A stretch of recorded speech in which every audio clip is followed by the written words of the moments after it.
Hello बच्चों, let's read this question. The question says write down the electronic configuration of following species and calculate the total spin, magnetic moment and unpaired electrons in each 25 manganese ion. इस question में बोला गया है कि हमें electronic configuration लिखना है और कैलकुलेट करना है टोटल स्पिन और मैग्नेटिक मोमेंट और अनपेयर्ड इलेक्ट्रॉन्स। ठीक है, इस क्वेश्चन में हमारा की कंसेप्ट क्या हो जाएगा?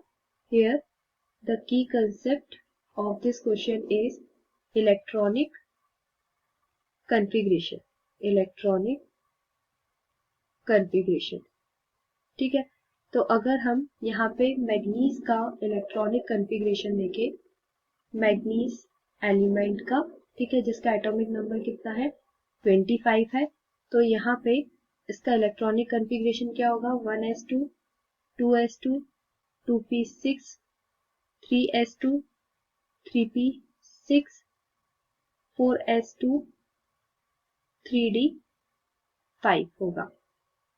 तो यहाँ क्वेश्चन में हमसे क्या बोला गया है? मैग्नीज आयन की बात की गई है। तो यहाँ पे अगर हम मैग्नीज आयन देखें तो मैग्नीज के ऊपर पॉजिटिव चार्ज है, दैट मीन्स इसमें से लास्ट सब शेल में से एक इलेक्ट्रॉन क्या होगा?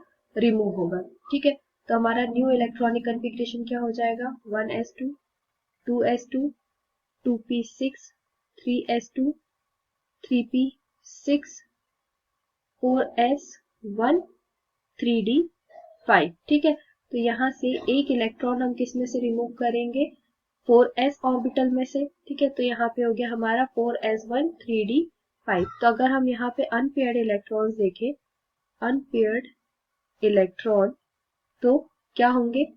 ये लास्ट सबशेल हमारा क्या था? s था और d था। ठीक है, तो d में हमारे कितने सबशेल होते हैं? 1 2 3 4 और 5 होते हैं। ठीक है, तो यहाँ पे s में आ जाएगा 1 इलेक्ट्रॉन और d में आ जाएंगे हमारे 5 अनपेयर्ड इलेक्ट्रॉन्स। तो टोटल यहाँ पे हमारे कितने अनपेयर्ड इलेक्ट्रॉन हो गए? एक s का और 2 और 5 ये हमारे d के हो गए। This is d and this is s। तो यहाँ पे हमारे टोटल अनपेयर्ड इलेक्ट्रॉन्स कितने हुए? 6। ठीक है, अब हमें क्या देखना है? Magnetic moment, magnetic moment, magnetic moment को हम किससे रिप्रेजेंट करते हैं? Magnetic moment represented by mu which is equals to n plus 2। ठीक है, यहाँ पे n क्या रिप्रेजेंट करेगा? Number of unpaired electron, number of unpaired electron. तो यहाँ क्या हो जाएगा हमारा? अनपेयर्ड इलेक्ट्रॉन कितने हैं? 6 है, तो हम यहाँ लिखेंगे अंडर रूट 6 प्लस 2। ठीक है, तो यहाँ पे आ जाएगा ये हमारा under root 6 into 6 7 8। This is 6 into 8, तो ये हो गया हमारा 48।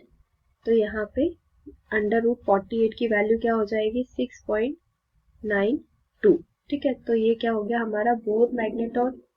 ये क्या है? हमारी म्यू की वैल्यू है, मैग्नेटिक मोमेंट की वैल्यू है।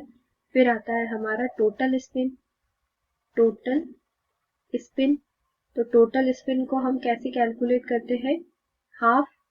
ठीक है, स्पिन को हाफ से रिप्रेजेंट करते हैं, half into unpaired electrons. Unpaired electrons यहाँ पे हम लिखेंगे unpaired electron.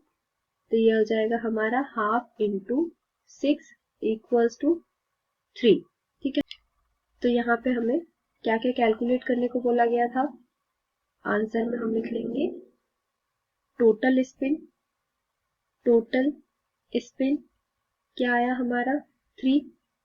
Magnetic moment, magnetic moment, magnetic moment is equals to 6.92 Bohr magneton और unpaired electrons, unpaired electron is equals to 6। ठीक है, so this is the answer of this question. Hope you understood it well. Best of luck.